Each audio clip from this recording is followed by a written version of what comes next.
Hello student, स्वागत है आपका विद्या स्टडी के चैनल पर। और हम आज से पढ़ रहे हैं एनसीईआरटी की 12th में फिजिक्स, यानी कि जितने भी मोस्ट इम्पोर्टेंट सवाल होंगे परीक्षा की दृष्टि से वो आपको यहाँ पे समझाए जाएंगे। चलिए, जैसा कि पहला प्रश्न है अध्याय फर्स्ट का इम्पोर्टेंट सवाल, विद्युत आवेश संबंधी कूलॉम का नियम लिखिए एवं एकांक आवेश को परिभाषित कीजिए। चलिए, तो हम देखते हैं पहले क्या आवेश, विद्युत आवेश संबंधी कूलॉम का नियम। विद्युत हेडिंग डाल लेंगे हम, विद्युत आवेश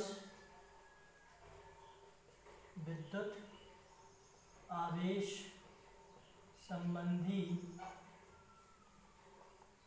कूलॉम का नियम। ठीक है बच्चों।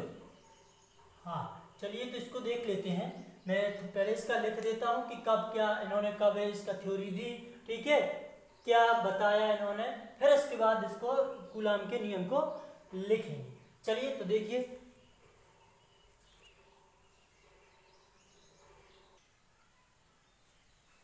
हाँ तो देखिए बच्चों, कूलॉम, विद्युत आवेश संबंधी कूलॉम का नियम मतलब कि सन 1785 में दो बिंदु आवेशों के मध्य लगने वाले आकर्षण या प्रतिकर्षण बल को ज्ञात करने के लिए वैज्ञानिक कूलॉम ने एक नियम प्रतिपादित किया, जिसे कूलॉम का व्युत्क्रम वर्ग का नियम कहते हैं। कब दिया था बच्चों? 1785 में। पूछ लेते हैं विकल्प में कि विद्युत कूलॉम ने कूलॉम का नियम कब दिया, तो सन 1785 में। ठीक है, व्युत्क्रम वर्ग का नियम कहते हैं, जिसके अनुसार यहां से होता है क्या, कूलॉम का नियम। तो आइए देखते हैं क्या कहा इन्होंने कि दो बिंदु आवेशों के मध्य लगने वाला बल आवेश की मात्राओं के गुणनफल के अनुक्रमानुपाती एवं उनके बीच की दूरी के वर्ग के व्युत्क्रमानुपाती होता है। ठीक है, ये कूलॉम का नियम था। आइए इसका व्यंजक देखते हैं।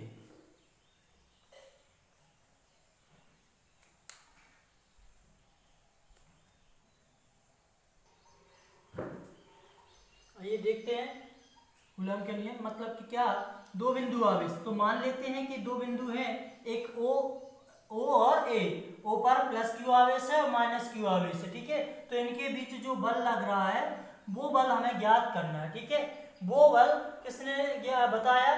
कूलॉम ने। तो आइए मान लेते हैं, माना कि दो बिंदु आवेश,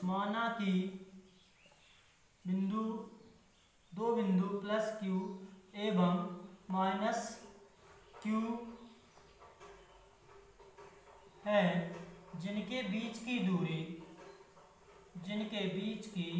दूरी r स्मॉल r है, तब कूलॉम के नियम से पहला क्या कहता था कि भैया दो बिंदु आवेशों के मध्य जो लगने वाला बल है वो आवेश की मात्राओं के गुणनफल के अनुक्रमानुपाती। तो मात्रा यहाँ पे क्या है, मान के चलिए यहाँ पे Q1 है और इसको क्या ले लीजिए, Q2 है। दो मात्रा है अलग अलग, आवेश नहीं लेना है, सॉरी, मात्रा लेनी है। तो यहाँ पे Q1 और Q2, तो यानी मात्राओं के गुणनफल के अनुक्रमानुपाती। तो आइए तब जो बल लगेगा वो क्या होगा, F है, अनुक्रमानुपाती Q1 इंटू Q2, यानी जो बल है वो मात्राओं के गुणनफल के अनुक्रमानुपाती। तो इसको दे दीजिए समीकरण 1, एवं इनके बीच की दूरी के वर्ग के व्युत्क्रमानुपाती। तो जो बल है, फिर से यानी व्युत्क्रमानुपाती मतलब 1/2 में जाएगा, तो दूरी क्या है, r, तो इनके बीच की दूरी के वर्ग के व्युत्क्रमानुपाती। ठीक है, इसका वर्ग कर दीजिए और ये व्युत्क्रमानुपाती, इसको दे दीजिए समीकरण 2। ठीक है, तो आइए इनको उपरोक्त समीकरण को एक साथ लिखने पर, ठीक है, अभी बल तो यहाँ भी था, दोनों एक से थे, दोनों को एक ही जगह जाना है, तो एक साथ लिख लेंगे। तब क्या हो जाएगा, F अनुक्रमानुपाती Q1 into Q2 upon R square.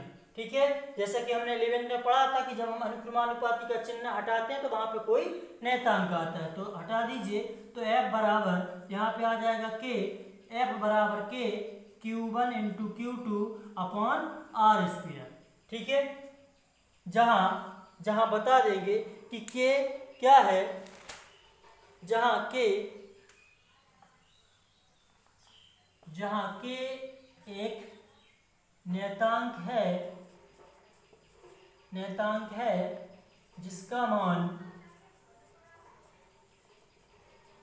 माध्यम की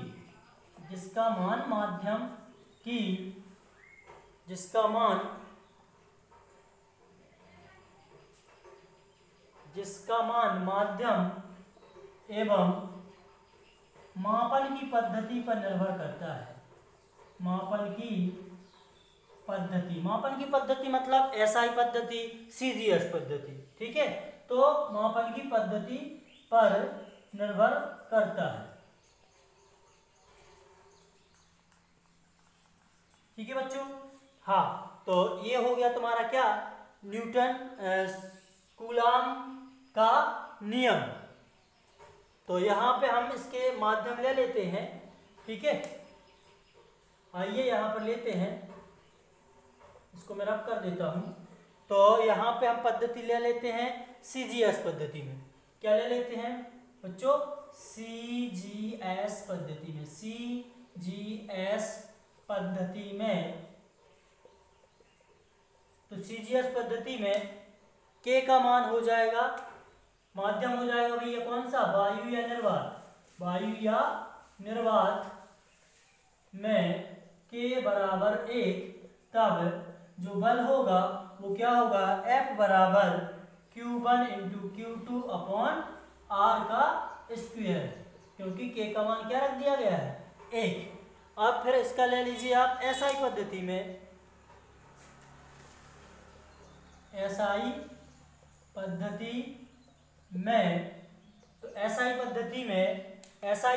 में K का मान कितना होता है बच्चों, K बराबर, याद रखना, पूछते हैं, K बराबर 9 गुणित 10 के ऊपर 9 की घात, या इसी का मान और होता है 1/4 पाई एप्सिलॉन 0।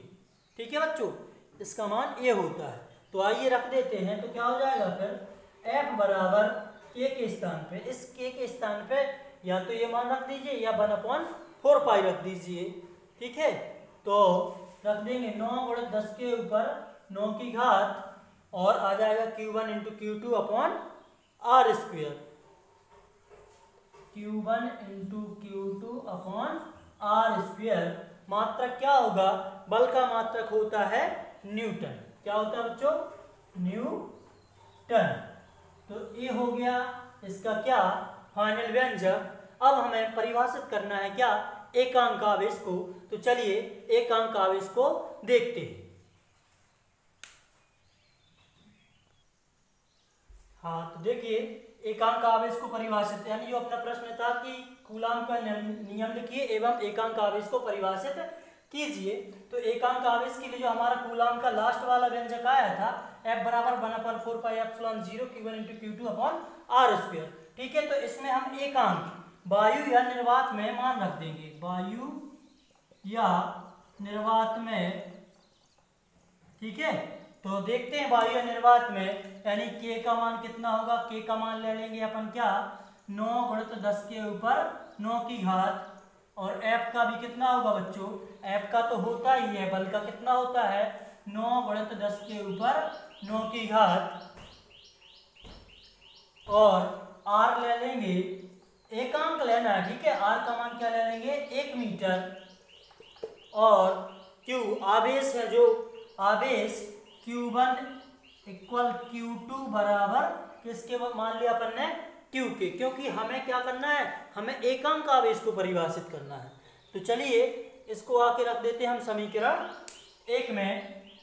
क्या बोलेंगे, समीकरण 1 से F का मान रखेंगे कितना है बच्चों, वो है 9 गुणित 10 के ऊपर 9 की घात, और 1/4 पाई एप्सिलॉन 0। ठीक है, या इसी को K मानते हैं, तो इसका मान, ठीक है, इसका मान क्या होगा, ये वाला होगा 9 गुणित 10 के ऊपर 9 की घात, और Q1 और Q2, Q1 का रखना हमें Q1 के स्थान पे भी Q और Q2 के स्थान पे भी Q। आर स्क्वायर का मान रखना हमें 1।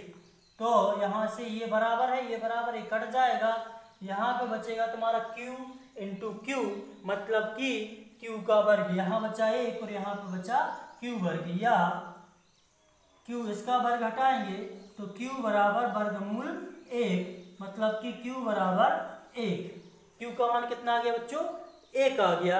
अतः यदि दो समान आवेश, नीचे लिखना है अपन को, अतः दो समान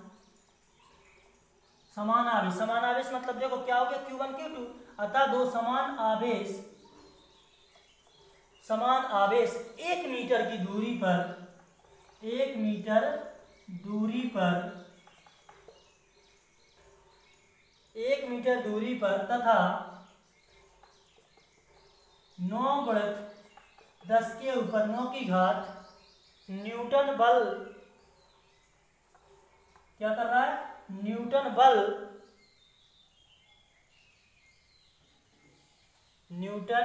हो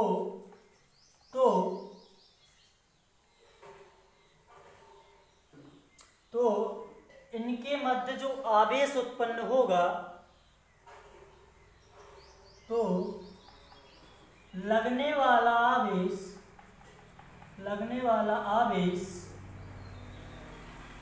एकांक आवेश कहलाता है, एकांक आवेश कहलाता है। ठीक है, तो बच्चों ये पूरा का पूरा व्यंजक 5 अंक में आना है इसमें से, यानी यूनिट फर्स्ट में से एक अंक का विकल्प, एक 5 अंक का सवाल और एक 3 अंक का सवाल आता है। ठीक है, तो ये 5 अंक की दृष्टि से मोस्ट इंपोर्टेंट सवाल है, तो इसे शिद्दत से पढ़ लेना। ठीक है, अच्छा लगे तो अपने दोस्तों के साथ शेयर कर देना, ताकि मैं आपके लिए अगले वीडियो इंपॉर्टेंट क्वेश्चनों पर अगले वीडियो बना सकूं। चलिए मिलते हैं अगले वीडियो में, तब तक के लिए जय हिंद, जय भारत, थैंक यू।